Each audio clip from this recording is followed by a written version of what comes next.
PNS Mehran हमले के इल्ज़ाम में गिरफ्तार लाहौर से दो भाई कामरान और जमान के भाई जो असलम है, इसके मेरे साथ मौजूद हैं। इनसे भी असल हक़ाइक़ हम पूछ लेते हैं कि असल वक़ुआ किस तरह वक़ू पज़ीर हुआ और वो कौन लोग थे जो उसको उठा के लेकर यहाँ से गए हैं। असलम, क्या वाक़या हुआ असल?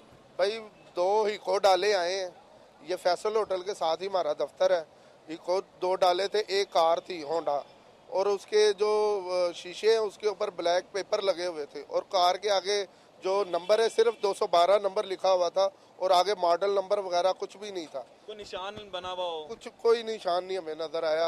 और इको डालों में जो 10-12 जवान बैठे हुए थे, वो उनके पास गन्ने वगैरह थी, असला पूरा था, और असला लेके वो स्पीड से सीढ़ियाँ ऊपर चढ़े, दफ्तर में गए। तो वो भाई जो है वो नफल पढ़ रहा था।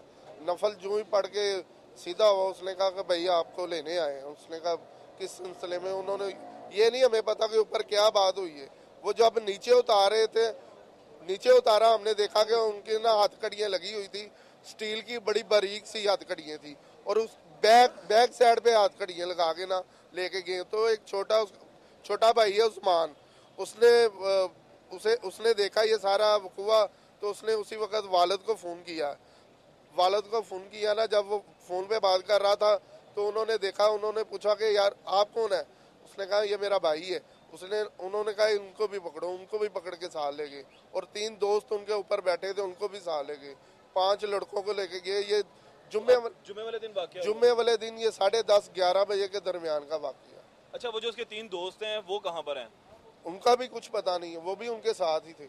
वो 3 दोस्त क्या करते हैं? वो प्राइस बॉन्ड का ही काम करते थे। वो मिलने के लिए आए, या प्राइस बॉन्ड लेने, या कैश वगैरह लेने देने के सिलसिले में ही आए। अच्छा, एक बात बताओ असलम, कि उसका रुझान किस तरह का था? कोई मजहबी रुझान था? वो नेवी के अंदर रह चुका हुआ है, नेवी के अंदर मैरीन था, उसको निकाला क्यों गया? कोर्ट मार्शल की एक बात सामने आई है, कुछ उसके ज़हनी तवाज़ुन के खराब होने की बात आई है। असल हकीकत क्या है, ये भी थोड़ी सी खुल के बताओ। वो नेवी में ही उसके मामला इस तरह थे, कोर्ट मार्शल हुआ इस वजह से कि कोई उसकी उधर रंजिश थी या लड़ाई हो पड़ी, अपने ऑफिसर के साथ लड़ाई हुई, उन्होंने कोर्ट मार्शल करवा दिया, और 2 साल वो इधर अपना CMH हॉस्पिटल में रहा। 2 साल के बाद वो इधर घर आया है। कुछ अर्सा उसने कराची में ही गुजारा, आर्मी के ही हॉस्पिटल में, फिर उन्होंने इधर CMH लाहौर में ट्रांसफ़र कर दिया था उन्हें। तो अब उसका मजहबी रुझान था, ज़्यादा नमाजें और ये कोई चीज़ पे तो नहीं उसको उठाया गया कहीं? तो वो जाहिर है अपना पक्के ईमान वाला बंदा था। नमाज तो वो 5 वक्त का नमाजी था, इसमें कोई शक नहीं। हमारी तरह नहीं कि एक पढ़ ली 4 पढ़ेंगे ही नहीं। नमाज का तो वो बड़ा पाबंद था, मगर मजहबी टैब बिल्कुल नहीं था। वो अपने काम में लगा रहता था, जद्दोजहद। 2-3 उसने जॉबें भी की है, मगर साल की या 1.5 साल की छोड़ दी। अब ये मैक्सिमम 2 साल से प्राइस बॉन्ड का काम कर रहा था, तो इसमें सिर्फ सिलसिला रोटी का चल रहा था। और उसका छोटा भाई है जो वो सुई गैस का ठेकेदारी कर रहा है, कंपनी पलाई नहीं है, एजेंट है सुई गैस की ठेकेदारी। वो 200-400-500 की वो भी लगा लेता है, और ये गली के बाहर ही फट्टे लगाए हुए हैं, उसके ऊपर ही कुर्सी वगैरह साल लगाई, दफ्तर बनाया हुआ है। ठीक। अच्छा, यहाँ पर एनी शायद भी इस वाक़े के मौजूद है, इनसे भी बात कर लेते। क्या वाक़या हुआ उस दिन? कौन लोग थे? किस तरह के होलिये थे? एक सुनने में आया कि पुलिस वाला भी साथ मौजूद था उनके साथ बिल्कुल एक सब इंस्पेक्टर था, साथ एक कांस्टेबल था। मैं उस वक़्त ऊपर ही था, मैं ऐसे नीचे उतरा हूँ तो कुछ लोग ऐसे चढ़े हैं ऊपर, तो मैं वक्ती तौर पे थोड़ा सा थ्रेड हो गया कि ये क्यों ऊपर चढ़े हैं। जब मैंने पीछे मुड़ के देखा तो वहाँ पे 2 वीगो डाले थे, एक वाइट गाड़ी थी, तो उसमें से पुलिस वाले तो नहीं मैं कह सकता, मगर वो कोई एजेंसी के आदमी थे।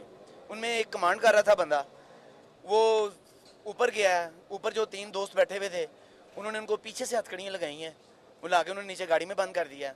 लास्ट में उन्होंने कामरान को उतारा, क्योंकि उससे पहले इनके चेहरे ढके हुए थे या ओपन चेहरों में लेकर ओपन चेहरों में कोई ढके नहीं हुए थे। इन्होंने बड़े पीछे उल्टे हाथों को वो हथकड़ियाँ लगा के लेके आए नीचे। लास्ट में कामरान उतरा है। कामरान जब नीचे उतरा है तो मैंने उनसे पूछा है, मैंने कहा एक्सक्यूज़ मी बताएं तो मुझे उन्होंने आगे से अननोन पर्सन समझ के मुझे कोई जवाब नहीं दिया। इतने में उनका छोटा भाई जमान आया, हमने उनको कहा कि यार कोई मसला है, आप साइड पे हो जाओ। लाजमी उसका भाई था, वो फ़ौरन वहाँ उनके पास पहुँचा। उन्होंने अपने अबू को फ़ोन किया कि अबू ये पता नहीं कौन लोग आए हैं। उन्होंने कहा तुम कौन हो? उन्होंने कहा जी मैं उनका भाई। उन्होंने कहा इनको भी बिठा लो। अब 2 जो दोस्त आए हुए थे उस वक्त कामरान साहब ऊपर तस्बीह पढ़ रहे थे। वो कोई इस तरह के मजहबी नहीं थे कि कोई तंजीमों के साथ कोई इस तरह का कोई उनका रिलेशन नहीं था। बिल्कुल नेवी में उन्होंने काम किया था, और वो नेवी में काम वहाँ पे इनका कोर्ट मार्शल हुआ, फारिग होके वापस आ गए। That's it. इससे आगे वो जो दोस्त इनके 3 साथ उठाए गए हैं वो कहाँ के रिहायशी हैं? वो यहीं के हैं, मगर अभी उनका भी नहीं पता चल सका कि वो कौन लोग थे? कौन लोग थे वो। अच्छा, ये सारा सिस्टम हुआ है, बाद में वो गाड़ियों में बैठे हैं आराम से और चले गए हैं। और उसके बाद उनके वालिद साहब को इतला की है, मुख्तलिफ थानों में, मुख्तलिफ सीआईज में सब जाके पता करवाया, सबको पता करवाया, मगर कहीं से कोई रिपोर्ट नहीं आई। फिर तंग आके मीडिया को कॉल किया कि प्लीज़ हमारी हेल्प करें, क्योंकि अगर गिल्टी हैं तो उनको सजा होनी चाहिए, अगर वो गिल्टी नहीं है तो फिर क्यों इस तरह। उनकी फैमिली है, उनके 2 बेटे हैं, बच्चे हैं, शरीफ फैमिली है। जी। यहाँ पर हमारी बात हो रही थी कामरान और जमान के बड़े भाई असलम से, और उसके साथ एक ऐनी शाहिद भी जिसने तमाम वाकया बताया कि उस वक्त कामरान जिस वक्त उसको यहाँ से उठाया गया तो वो यहाँ पर अपनी अलग इबादत के अंदर मसरूफ था, तस्बीह कर रहा था, और कुछ अफराद आए हैं जो सादा कपड़ों के अंदर मलबूस थे, गाड़ियों के अंदर थे, असला भी उनके पास था, और वो इसको जो यहाँ से लेकर चले गए। अब हम आपको वापस स्टूडियो ले चलते हैं। Over to studio.